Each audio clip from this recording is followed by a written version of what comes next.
أعوذ بالله من الشيطان الرجيم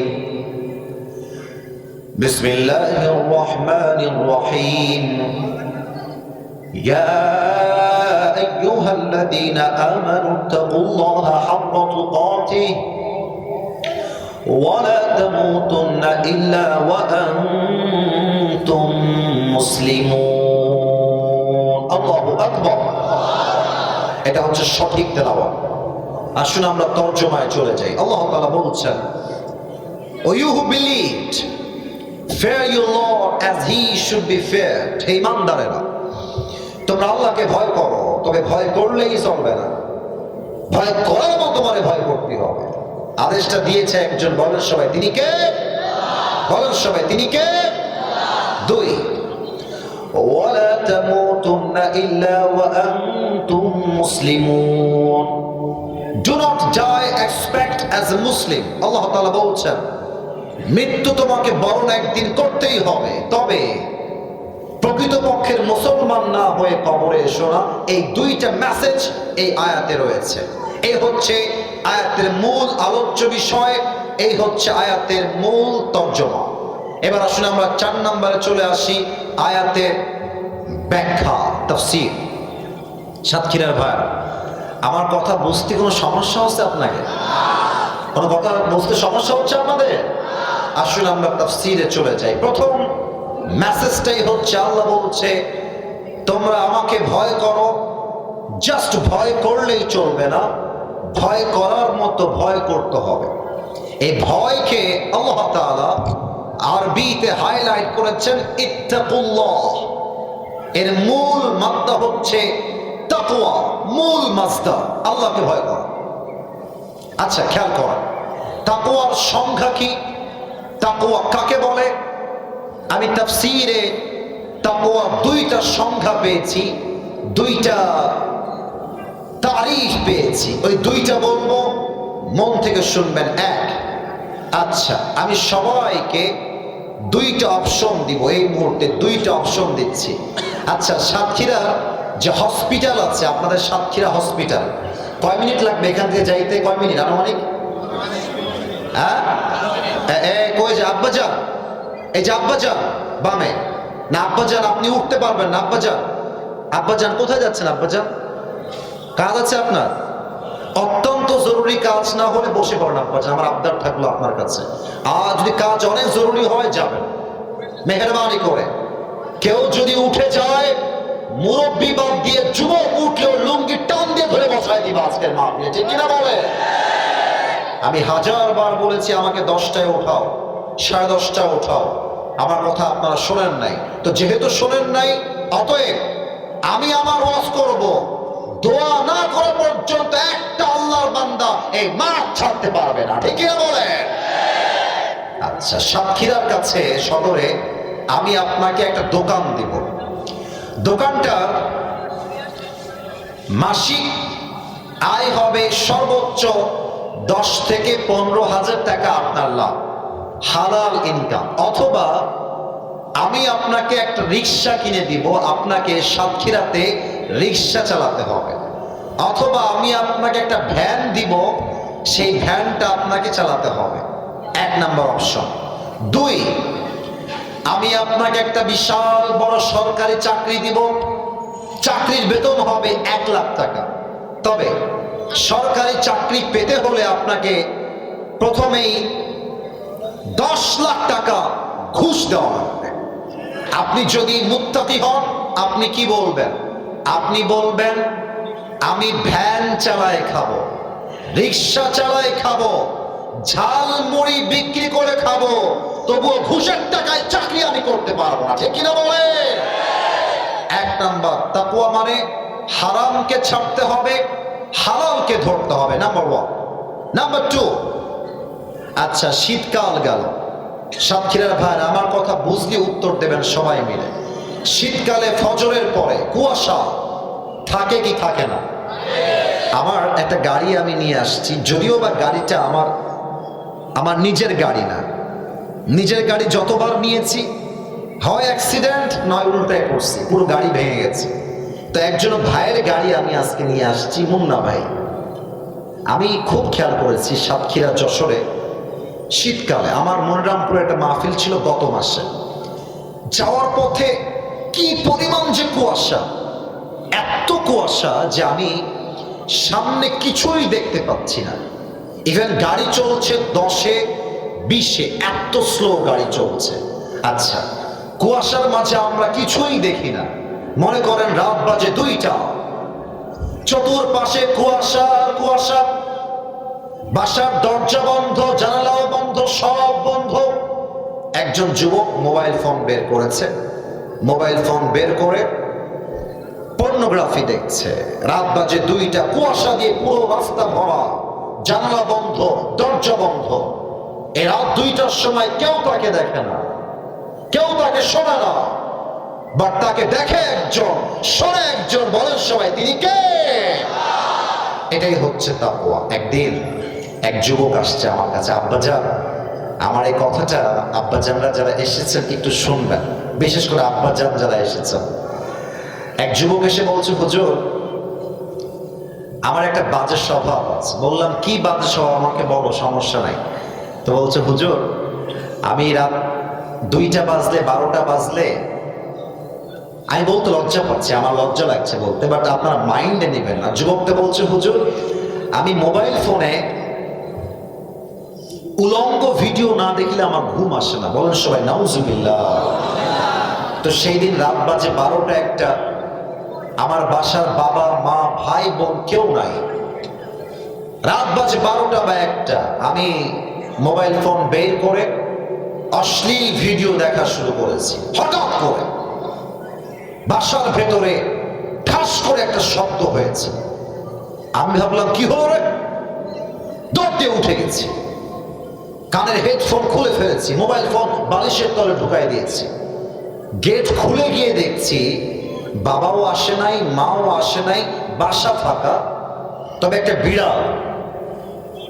বিড়াল লাফ দিতে গিয়ে একটা গ্লাস নিচে পড়ে গেছে, আর ওই গ্লাস ভাঙার শব্দে আমি ঠাস করে চমকে উঠেছি।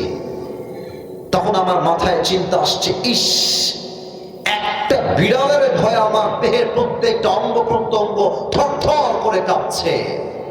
বাট এই মুহূর্তে বিড়াল নয়, বাপ নয়, মা নয়, বাবা নয়, কেউ নয়। আমি যখন অন্যায় করে রাতের আধারে সুদ খাই, ঘুষ খাই, প্রেম করি, পর্নোগ্রাফি দেখি, হারাম কাজ করি, আমাকে কেউ না দেখলেও দেখে একজন। বলেন সবাই তিনি কে? দিস ইজ কল্ড তাকওয়া।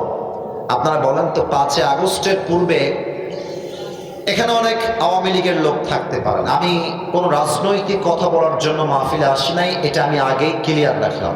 আমি কোন রাজনৈতিক ব্যক্তিও নই। তবে আওয়ামী লীগ ভাই যদি কেউ থেকে থাকেন, শ্রদ্ধার সাথে বলবো আপনারা তওবা করে আল্লাহর রাস্তায় ফিরে আসেন, আল্লাহর রাস্তায় আপনারা ফিরে আসেন। কারণ আমরা জানি এই দেশের মাটির থেকে যে পরিমাণ টাকা বিদেশে পাচার হয়েছে, পুরো দেশটাই দেউলিয়া হয়ে গিয়েছে। সাতক্ষীরার ভাই আছে কিনা বলে? এই কথা বলার পরে কেউ যদি উঠে যায়, বুঝবেন যে সে স্বৈরাচারের দালাল ছাড়া কিছুই হইতে পারে না, ঠিক কিনা বলে? আচ্ছা আপনি ভাবেন, আমাদের প্রধানমন্ত্রী যিনি পিএস ছিলেন, তিনি হেলিকপ্টার ছাড়া কোথাও যান না। আমাদের কাদের কাকা, আচ্ছা না আমি বলি, ওনার পিএস, ওনার ড্রাইভার ডুপ্লেক্স ফ্ল্যাটের মালিক।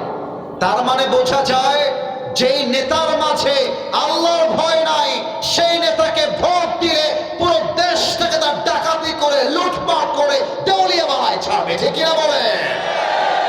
এটাকে বলে আল্লাহর ভয়।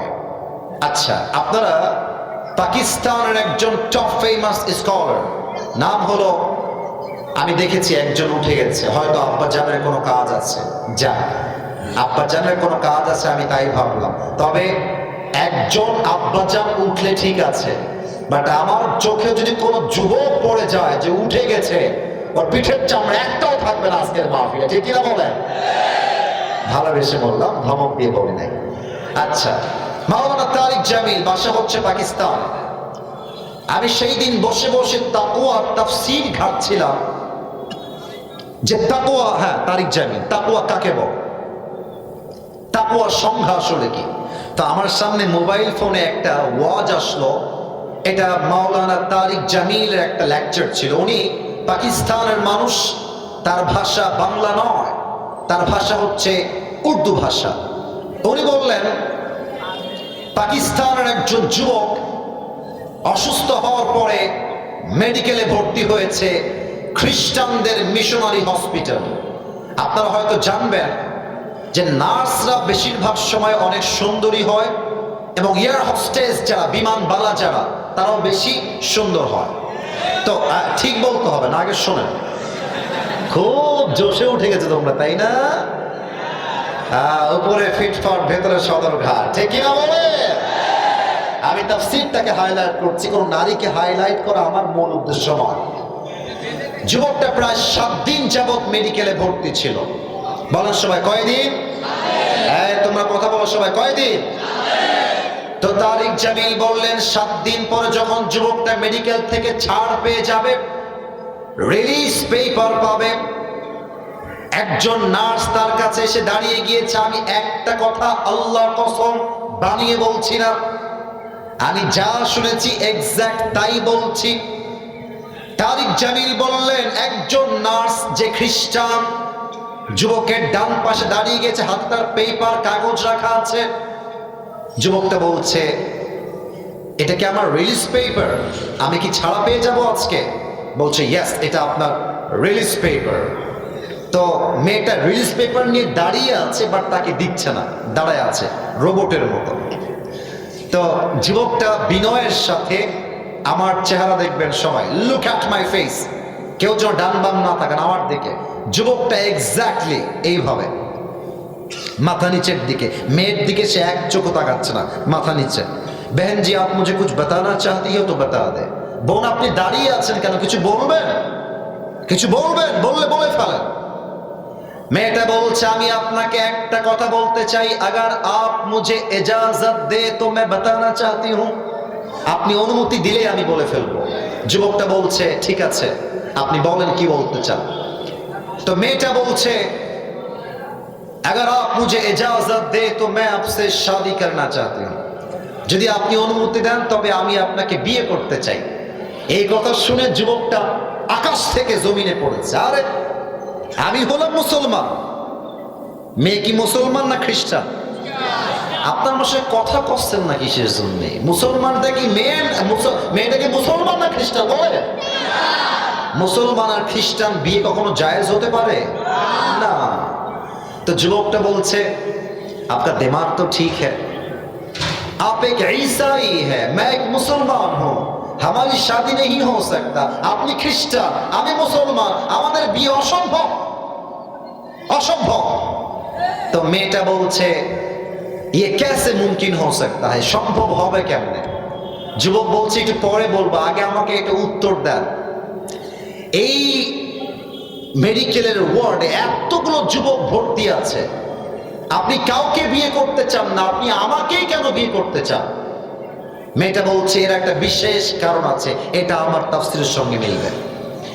মেয়েটা ডাক দিয়ে বলছে আমি নার্স হিসেবে প্রায় 1 থেকে 2 বছর কাজ করছি, এই মেডিকেলের সবচেয়ে সুন্দরী নার্স হলাম আমি একজন একা, আমার মতো সুন্দরী আর কেউ নাই।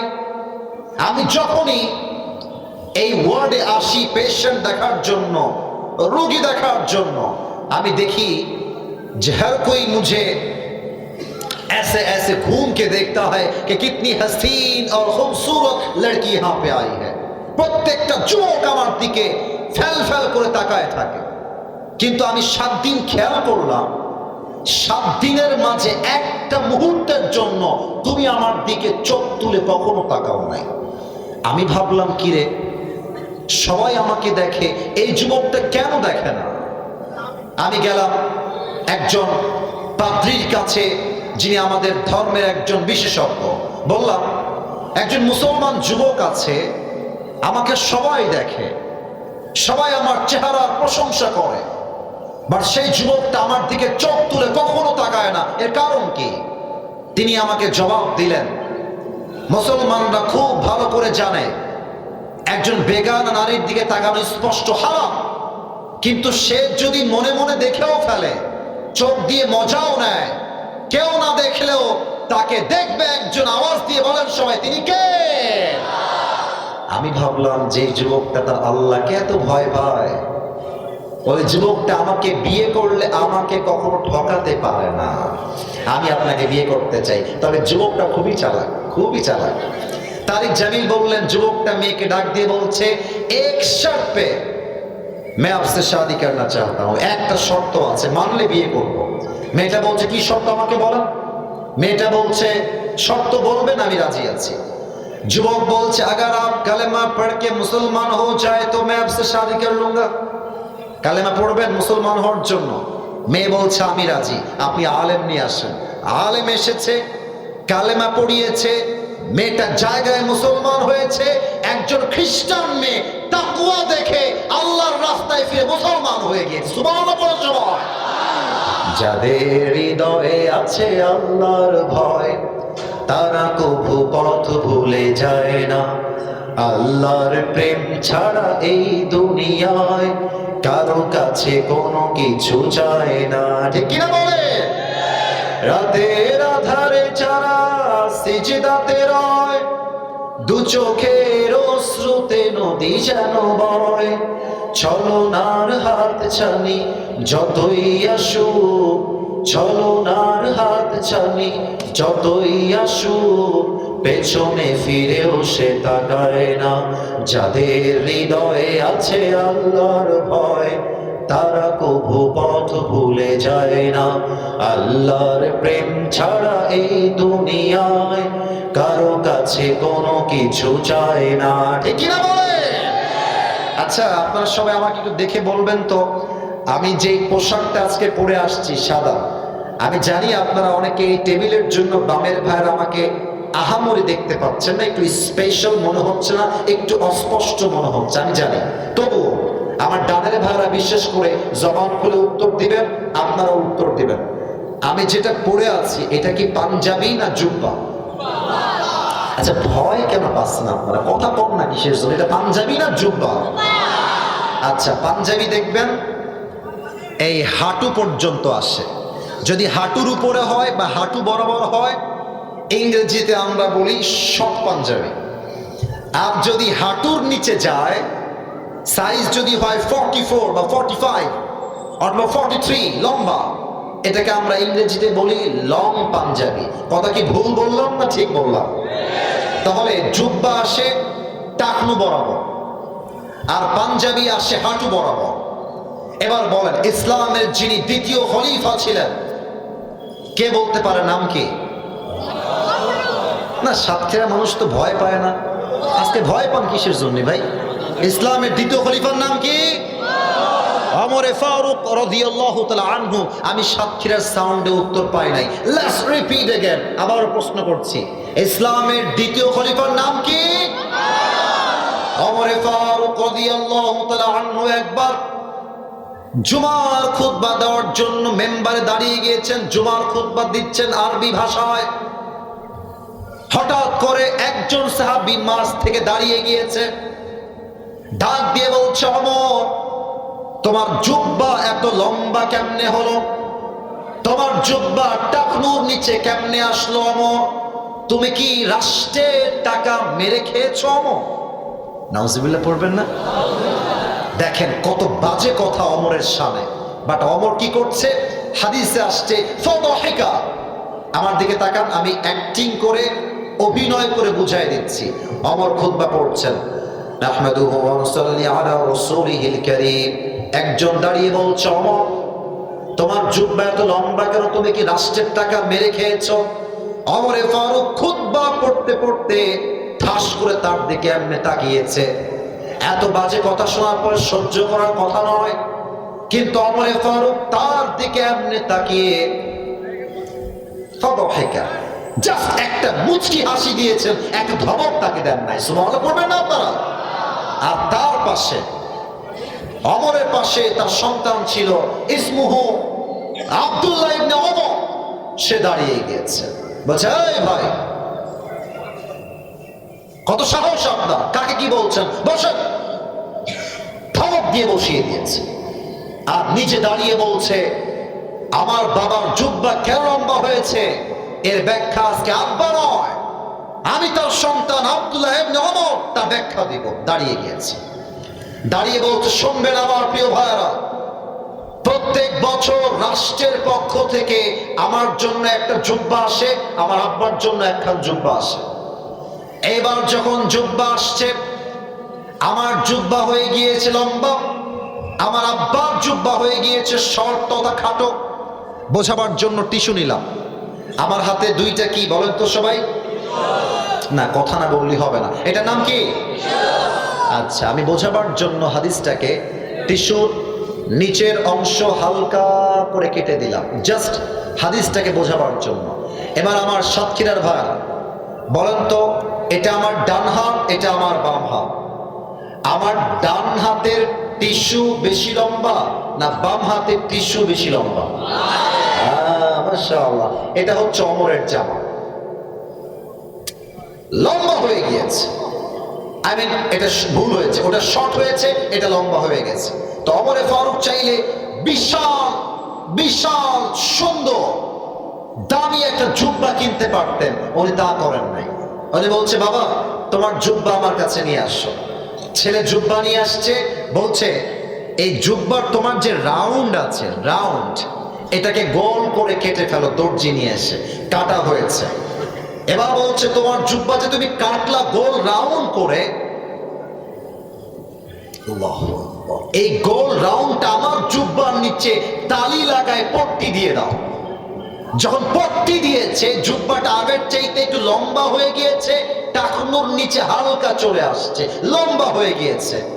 আব্দুল্লাহ ইবনে ওমর ডাক দিয়ে বলছে এই সাহাবা ইকরাম, হে আমার প্রিয় ভাইরা শুনবেন, আমার আব্বা চাইলে একটা নয় কয়েক লক্ষ জুব্বা ক্রয় করতে পারেন, বাট তিনি জানেন রাষ্ট্রের এক পয়সা মারলে কেউ দেখবে না, কেউ জানবে না, বা দেখবে একজন, জানবে একজন। আওয়াজ দিয়ে বলেন সবাই, তিনি কে? সবাই দুই হাত তোলেন, সবাই দুই হাত। তাকবীর দেওয়া লাগবে না, সবাই দুই হাত তোলেন। আমার কথা যা বলবো জবান খুলে বলবেন। প্রিয় ভাই, আমি এসেছি 11:50 পরে, এখন বাজে প্রায় রাত 1টা। কমিটির সঙ্গে আমার সাক্ষী কমিটির প্রত্যেকটা ভাই, বিশেষ করে যে আমাকে দাওয়াত দিয়েছে যে আমি সব জায়গায় 1 ঘন্টা ওয়াজ করি, এটা আমার সব জায়গার নিয়ম। তবে সব জায়গায় তো নিয়ম দিয়ে কথা বলি হবে না, মাঝে মাঝে ভালোবাসা দিয়েও হিসাব করতে হবে। কথা ঠিক আছে কিনা বলে? আমার 1 ঘন্টা পার হয়ে গিয়েছে, 1 ঘন্টা হয়ে গিয়েছে।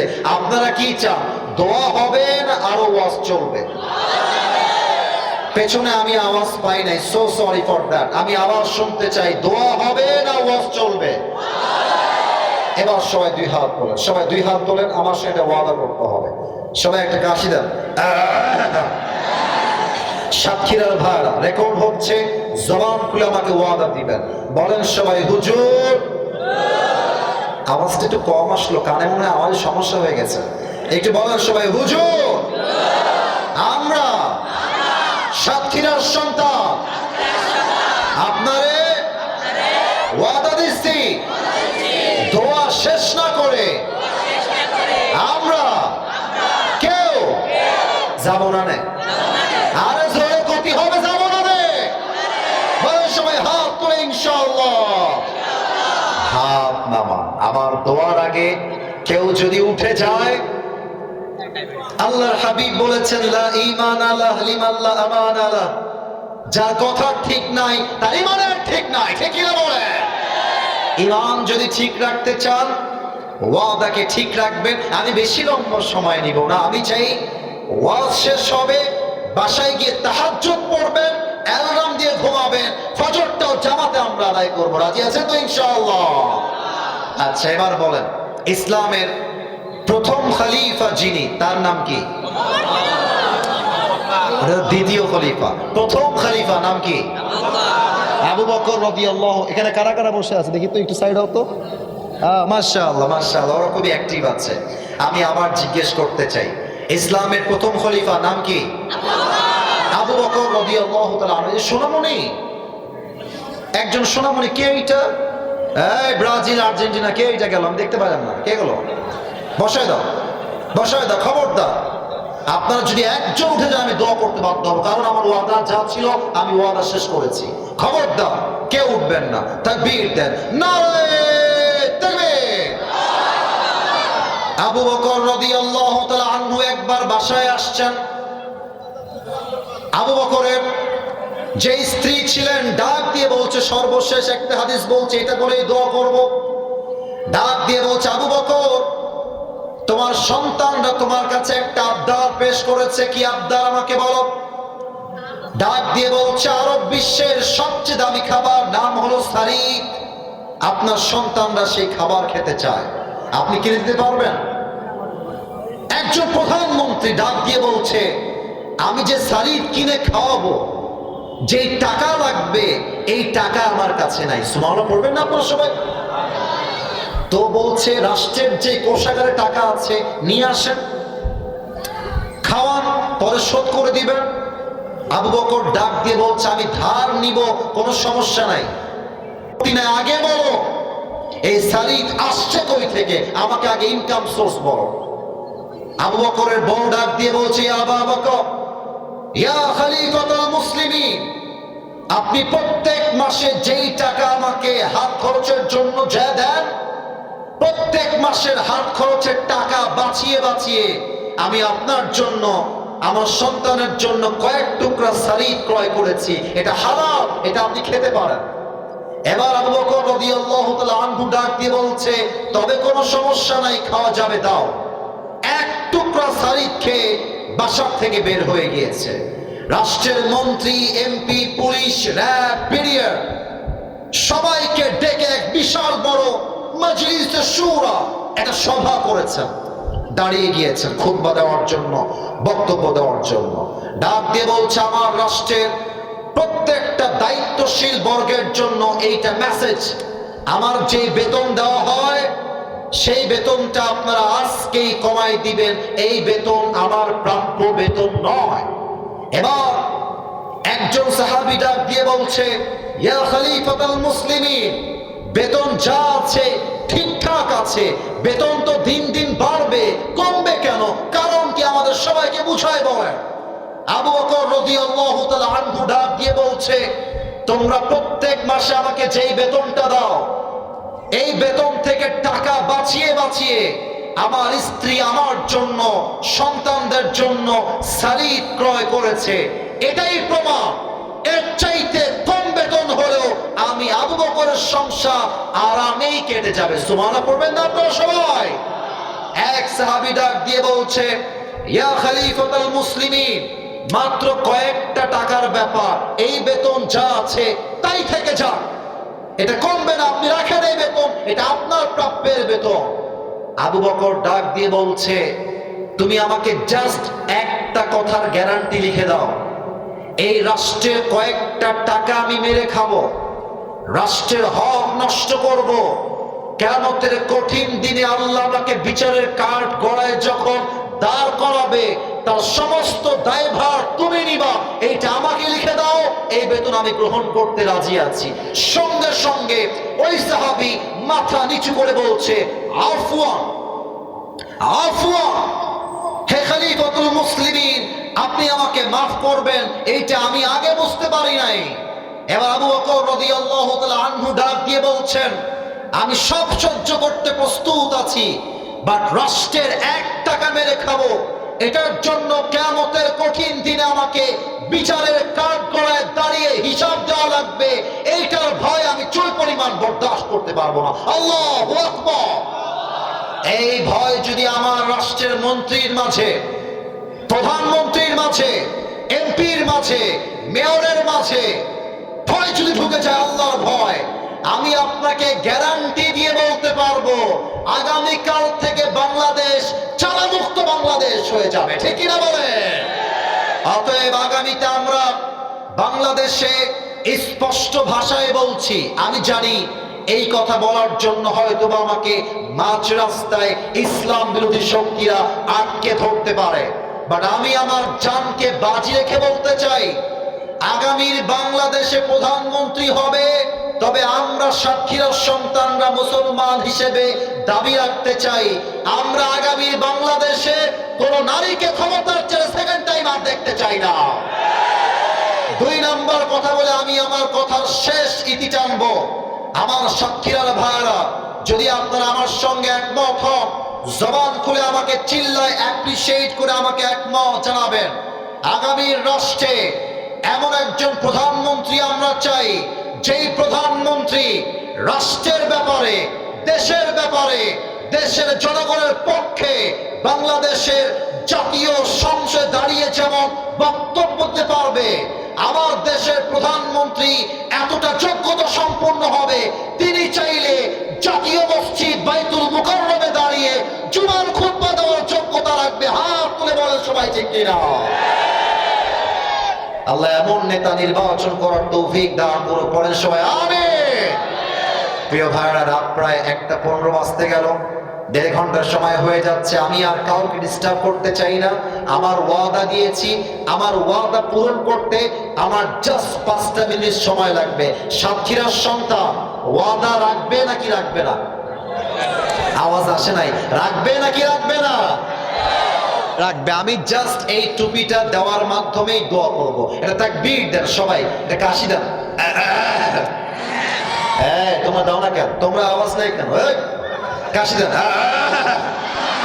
দেখা যাক কাপুরুষের সন্তান না বীর পুরুষের সন্তান আমরা। শেষ ভালো যা বলেন না, শেষ ভালো যা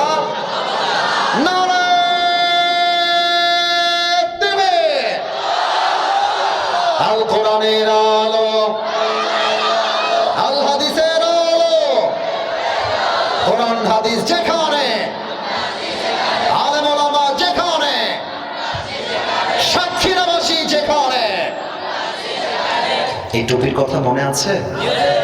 আচ্ছা, আমি একটু সহজ করে দেই। পুরস্কার যুবকরা নয়, চাইলে মুরব্বীরাও পেতে পারেন। আমি একটু সহজ করে দেই, আমি পুরোটাই সহজ করে দিচ্ছি। আজকে আমি অধম, এই চেয়ারে কথা বলার কোনো যোগ্যতা আমার নাই। আমার মুরব্বীদের দোয়া, আমার আব্বা আম্মার দোয়া আমাকে এখানে কথা বলার জন্য একটা সুযোগ তৈরি করে দিয়েছে। আমি বিশ্বাস করি এই স্টেজে অথবা আমার সামনে, আমার বামে আমার চাইতে যোগ্যতা সম্পন্ন ব্যক্তিরা দাঁড়িয়ে আছেন অথবা বসে আছেন। আমি যেখানে বসে কথা বলছি এর পেছনে রহমত আছে একজনের। তিনি কে? আমি অধম। আজকের এই মাহফিলে 4 নাম্বার পারা, 2 নাম্বার পৃষ্ঠা, সূরাত আলে ইমরানের 102 নাম্বার আয়াত থেকে তাফসীর পেশ করেছি। যারা পুরস্কার পাওয়ার জন্য রেডি হয়ে আছেন, মাথায় একটু ঢুকায় নেন, একটু পরে আপনার কাজে দিবে। 102 নাম্বার আয়াত। এই আয়াতে আল্লাহ তাআলা 2টা মেসেজ দিয়েছেন। 1, আল্লাহকে ভয় করো, ভয় করার মতো। 2 নাম্বার, মরতে যেহেতু হবে, মুসলমান না হয়ে কবরে এসো না। আমি তাকওয়ার ব্যাখ্যা করতে গিয়ে বলেছিলাম তাকওয়ার সংখ্যা আমি 2টা পেয়েছি। 1, খুব বুঝে, এই যে তোমরা পেছনে যাও, পেছনে যাও, পেছনে যাও, আরো পেছনে যাও, একদম পেছনে। আব্বা জান, কলিজার টুকরা বাবুরা পেছনে। তাকওয়ার সংখ্যা, সাতক্ষীরার ভাইরা বলেন সবাই কয়টা বলেছিলাম? 2টা। হ্যাঁ, মাশাআল্লাহ, আওয়াজ পেয়েছি এবার। বলেন সবাই কয়টা? 2টা। 1, তাকওয়া মানে হালালকে অ্যাকসেপ্ট করবেন, হারামকে বর্জন করবেন। আমি বলবো, আপনারা আমাকে উত্তর দিবেন। হালালকে গ্রহণ করবেন। আবার বলছি, হারামকে,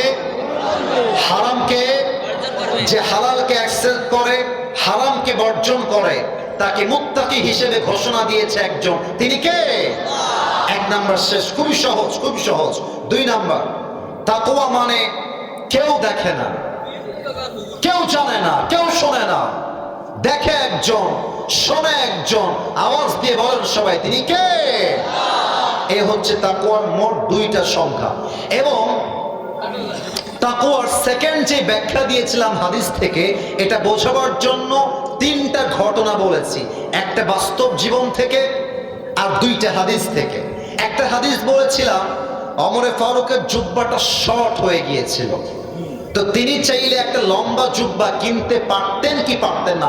আগে করতেই হবে।